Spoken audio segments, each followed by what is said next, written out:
Swasthya Sathi card related সমস্ত কিছুর যে তথ্য বা সমস্ত কিছু যে প্রশ্ন আছে তোমাদের মনে, সমস্ত কিছুর প্রশ্ন কিন্তু আজকে আমি উত্তর দেবো।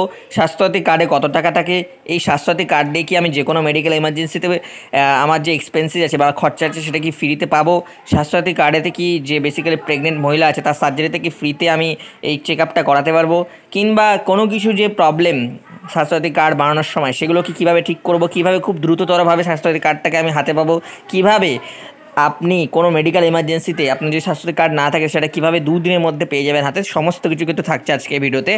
পার্সোনাল এক্সপিরিয়েন্স, আমার নিজের ব্যক্তিগত এক্সপিরিয়েন্স কিন্তু আজকে আমি শেয়ার করব।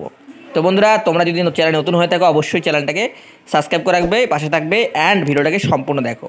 তো দেখো, স্বাস্থ্যসাথী কার্ড যে আছে, স্বাস্থ্যসাথী কার্ড, এই স্বাস্থ্যসাথী কার্ডে কিন্তু বেসিক্যালি 5 লক্ষ টাকা থাকে। ঠিক আছে, এই 5 লক্ষ টাকাটা তোমরা তোমাদের কোনো medical check up, medical emergency, যে কোনো হেলথ কেয়ারে কিন্তু ইউজ করতে পারবে। সাপোজ আমি বা তুমি, তোমার কোনো সমস্যা হয়েছে, ঠিক আছে, তোমাকে ডাক্তার বলছে সার্জারি করাতে হবে, অপারেশন করাতে হবে, অপারেশন খরচা লাগবে 40,000 টাকা।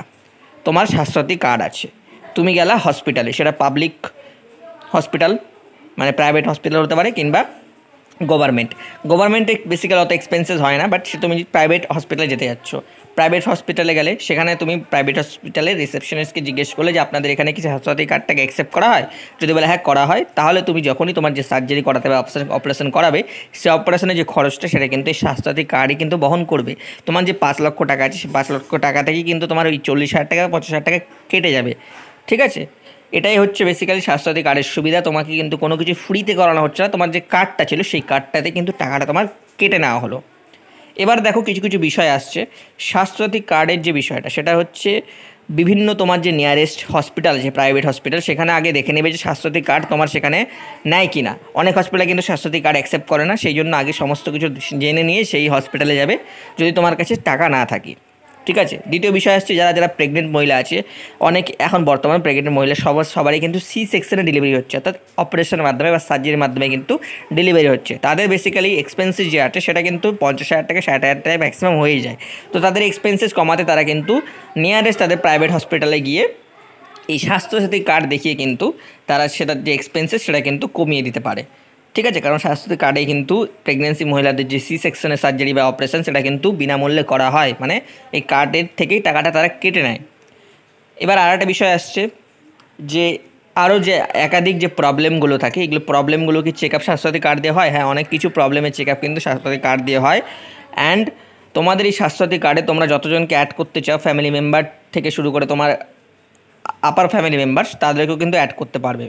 কিন্তু সেখানে তোমার কিন্তু অ্যামাউন্টটা কমে যাবে, কারণ পার হেড যদি তুমি দেখো 5 জন থাকে তাহলে 1 লাখ টাকা পার হেড হচ্ছে। সেক্ষেত্রে কিন্তু যতজন অ্যাড হবে সেই 5 লক্ষ টাকার মধ্যেই থাকবে। এমন না যে 10 জন অ্যাড হলে 10 লক্ষ টাকা হয়ে যাবে, এমন না। তোমার ফ্যামিলিতে যতজন থাকবে, 2 জন থাকলে 5 লক্ষ টাকা, 3 জন থাকলেও 5 লক্ষ টাকা, 5 জন থাকলেও 5 লক্ষ টাকা, 10 জন থাকলেও 5 লক্ষ টাকা, সেই 5 লক্ষ টাকা অ্যামাউন্টই থাকবে। আর তোমাদের যে স্বাস্থ্যসাথী কার্ডের যে সুবিধা সেটা তোমাদের প্রাইভেট হসপিটালে তোমরা পাবে, কিন্তু তার আগে তোমরা জেনে নেবে যে তোমাদের যে নিয়ারেস্ট যে প্রাইভেট হসপিটালটা আছে সেখানে স্বাস্থ্যসাথী কার্ড অ্যাকসেপ্ট করে কিনা। এবার অনেক সময় অনেক কিছু দেখা যায়, সেগুলো বিষয়ে আমি পরে আসছি। এবার বলে দিচ্ছি স্বাস্থ্যসাথী কার্ড তোমরা কীভাবে বানাবে। প্রথমে তোমরা স্বাস্থ্যসাথী কার্ড বানানোর জন্য অনলাইনে আবেদন করবে। আবেদন করার পর তোমাদের সেখানে ইউআরএন নাম্বার বেরোবে। এই ইউআরএন নাম্বার নিয়ে তোমরা তোমাদের নিয়ারেস্ট ব্লক বা তোমাদের ডিএম অফিস এখানে যাবে, যাওয়ার পর বা তোমাদের মিউনিসিপ্যালিটি সেখানে যাবে, যাওয়ার পর তোমরা সেখানকার যে বেসিক্যালি কাজ করে স্বাস্থ্যসাথী কার্ডের যে এরিয়া আছে সেই এরিয়াতে যাবে। সেখানে গিয়ে তোমরা তোমাদের সমস্ত কিছু নথিপত্র, যেমন হচ্ছে তোমার আধার কার্ড, রেশন কার্ড, আর তোমার হচ্ছে বেসিক্যালি ফটো, সেই ফটোটা স্বাস্থ্যসাথী কার্ড বানানোর সময় তুলে নেবে। তোমরা এই সমস্ত নথিপত্র দিয়ে অ্যাড হয়ে যাবে। অ্যাড হওয়ার পর তোমাদের যতগুলো ফ্যামিলি মেম্বার আছে তাদেরকে অ্যাড করে নেবে, ছবি তুলে নেবে, তোমাদের কার্ড বানিয়ে নেবে।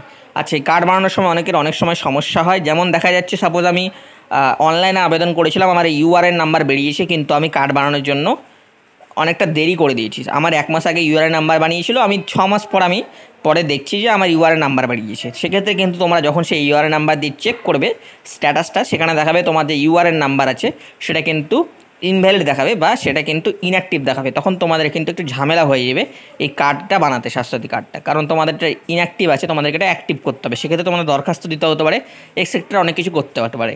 এটা আমি একটা পার্সোনাল এক্সপিরিয়েন্স শেয়ার করছি। আমার স্বাস্থ্যসাথী কার্ড আমার একটা ফ্যামিলি মেম্বারের, ঠিক আছে, স্বাস্থ্যসাথী কার্ডের ইউআরএন নাম্বার বেরিয়ে গেছিলো। সেই ইউআরএন নাম্বার দিয়েই পরবর্তীকালে সেখানে আমরা তার লক্ষ্মী ভাণ্ডারটা করিয়েছিলাম। লক্ষ্মী ভাণ্ডার করার পরে আমরা ভেবেছিলাম একটা স্লিপ বেরিয়েছিল আমাদের, সেই স্লিপটা দিয়ে আমরা কাজ চালাচ্ছিলাম। এবং আমরা ভাবিনি যে এটা পরবর্তীকালে আমাদের লাগতে পারে অ্যাজ এ কার্ড হিসেবে বানানোর জন্য। তো আমরা এই স্লিপ দিয়েই কাজ চলছিল। বাট যখন আমাদের স্বাস্থ্যসাথী কার্ড খুব এমার্জেন্সি চলে এসেছিলো, মেডিকেল এমার্জেন্সি, পেশেন্টকে হসপিটালে অ্যাডমিট করা হয়েছিল, তখন কিন্তু আমাদের স্বাস্থ্যসাথী কার্ডের প্রয়োজন ছিল। বাট আমাদের হাতে কার্ড ছিল না। তখন আমাদের সেই ইউআরএন নাম্বারটা যখন আমরা অফিসিয়াল ওয়েবসাইটে চেক করছিলাম, স্ট্যাটাসটা সেখানে দেখাচ্ছিল ইনঅ্যাক্টিভ। এই ইনঅ্যাক্টিভকে অ্যাক্টিভ করার জন্য আমি কাস্টমার কেয়ারে কল করি। সেখান থেকে ওনারা জানিয়েছিলেন যে আপনাকে ডিএম অফিসে যেতে হবে। আমি ডিএম অফিসে গিয়ে সরাসরি যে স্বাস্থ্যসাথী কার্ডের যে অফিসার আছে তার সাথে যোগাযোগ করি। তিনি বলেন যে আপনি দেখেন এতদিন ধরে কার্ডটাকে বানাননি, তার জন্য আমাদের ইউআরএন নাম্বার ইনঅ্যাক্টিভ করে দিয়েছি, আপনি দরখাস্ত লিখুন, আমরা অ্যাক্টিভ করে দেবো, তারপর আপনি কার্ড বানিয়ে নেবেন। সঙ্গে সঙ্গে আমি কী করেছিলাম, যেহেতু পেশেন্টকে হসপিটালে অ্যাডমিশন করা হয়েছিল, সেক্ষেত্রে আমি পেশেন্টের যে মেডিকেল রিপোর্ট ছিল সেটা ইউএসজি হতে পারে, ব্লাড রিপোর্ট হতে পারে, সেটা ডাক্তারের যে কোনো প্রেসক্রিপশন হতে পারে, হসপিটালের প্রেসক্রিপশন হতে পারে, ডাক্তারের যে কোনো রিপোর্ট, সেটাকে আমি জেরক্স করে দরখাস্ত দিয়ে সমস্ত কিছু করে কিন্তু কাউন্টারে জমা দিই, সেখানকার ডিএম অফিসের কাউন্টারে। এবং ডিএম অফিসের কাউন্টার থেকে সেই ছেলেটা গিয়ে অফিসারের সাথে আমাকে নিয়ে যায় এবং অফিসার সেখানে ওনাকে মেল করে। সে ওদের যে আমাদের যে ওয়েস্ট বেঙ্গল হেলথ মিনিস্ট্রি আছে সেখানে আমাদের এই কনসার্নটাকে ইউআরএন নাম্বার সহ মেল করে। মেল করার সঙ্গে সঙ্গেই আমার পরের দিনই সেই ইউআরএন নাম্বারটা অ্যাক্টিভ হয়ে যায়। অ্যাক্টিভ হওয়ার পর আমি কিন্তু সঙ্গে সঙ্গে কার্ডটা কিন্তু বানিয়ে নিই। বলতে পারো তুমি একদিনের মধ্যে আমি কার্ড সহ, স্বাস্থ্যসাথী কার্ড সহ অ্যাক্টিভ করিয়ে কিন্তু আমি বাড়ি চলে আসি। তো এটা হচ্ছে এমার্জেন্সি টাইমে তোমরা কী করবে যদি তোমার ইউআরএন নাম্বার বাড়িয়ে থাকে অথচ তোমার কার্ড কিন্তু হয়নি। ঠিক আছে, এটা হচ্ছে একটা পদক্ষেপ। দ্বিতীয় পদক্ষেপ, তোমার যদি স্বাস্থ্যসাথী কার্ড না হয়ে থাকে তো ইমিডিয়েটলি তুমি ইউআরএন অ্যাপ অনলাইনে আবেদন করে নাও। ইউআরএন নাম্বার বেরিয়ে যাবে, nearest DM office, block office কিংবা প্রিন্সিপালিটি এই সমস্ত এরিয়া থেকে কার্ডটা বানিয়ে নিও। 2 নম্বর স্টেপ আছে কি, সাপোজ তোমার ফ্যামিলি মেম্বারের কার্ড আছে, তোমার আপার ফ্যামিলি মেম্বার, তোমার যদি সাপোজ আমার ফ্যামিলিতে দুটো পরিবার থাকে, একটা হচ্ছে আমরা, একটা আমার জেঠুরা। তো আমরা 3 জন অলরেডি স্বাস্থ্যসাথী কার্ডে অন্তর্ভুক্ত আছি এবং আমাদের জেঠুদের কার্ড হয়নি কোনো মতো, তারা আমাদের সাথে কিন্তু অ্যাড হতে পারবে। সেক্ষেত্রে কিন্তু একটা জিনিস আছে, সেক্ষেত্রে যে অ্যামাউন্টটা আছে, লিমিটটা আছে 5,000 টাকা, 5 লক্ষ টাকা, সে 5 লক্ষ টাকাটাই থাকবে। অর্থাৎ 6 জনের স্বাস্থ্যসাথী কার্ড 5 লক্ষ টাকার মধ্যেই সীমাবদ্ধ হবে। সেখানে আগে যখন 3 লক্ষ টাকা, 3 জনের যখন 5 লক্ষ টাকা ছিল, সেটা কিন্তু আর 3 জনের থাকবে না, সেটা 6 জনের হয়ে যাবে। এবং কোনো কিছু মেডিকেল ইমার্জেন্সির সময় যখন এই 6 জনের মধ্যে একজন পেশেন্ট হসপিটালে অ্যাডমিট হবে, তখন কিন্তু যে মেইন হেড আছে তার কিন্তু ফিঙ্গারপ্রিন্ট লাগবে। তো মনে রাখবে, অ্যাড হওয়ার আগেই কিন্তু দেখবে তোমার যদি নিজস্ব ফ্যামিলি থাকে তো সেই সমস্ত নিজস্ব ফ্যামিলিদেরই কিন্তু স্বাস্থ্যসাথী কার্ড বানিয়ে নিও, অন্যের সঙ্গে কিন্তু অ্যাড হয়ে যেও না, অ্যাড হলে কিন্তু সমস্যা হতে পারে। ঠিক আছে, এবার আরও প্রশ্ন অনেকের মনে জেগে থাকতে পারে যে এই স্বাস্থ্যসাথী কার্ডটা যদি আমি মেডিকেল ক্ষেত্রে ব্যবহার করি তাহলে সেক্ষেত্রে কী কী সমস্যা হতে পারে। দেখো, সমস্যা হতে পারে সেরকম না, অনেক ক্ষেত্রে অনেক রকম প্রবলেম হতে পারে। তুমি আগে চেক করে নেবে যে তোমার কার্ডটা অ্যাক্টিভ আছে কি না। ঠিক আছে, সেটা অনলাইনে পোর্টালে গিয়ে দেখতে পাবে যে কার্ডটা অ্যাক্টিভ আছে কি না। অনেক সময় কিন্তু কার্ড কিন্তু ইনঅ্যাক্টিভ থাকে এবং পেশেন্ট গিয়ে কিন্তু হসপিটালে অ্যাডমিশন হয়ে যায় এবং যখন কিনা সেই হসপিটালের যে স্টাফরা আছে তারা যখন কার্ডটাকে সোয়াইপ করে তখন কিন্তু দেখে ইনঅ্যাক্টিভ, তখন কিন্তু টাকার ক্রেডিট হবে না বা টাকা কিন্তু আর কাটবেও না।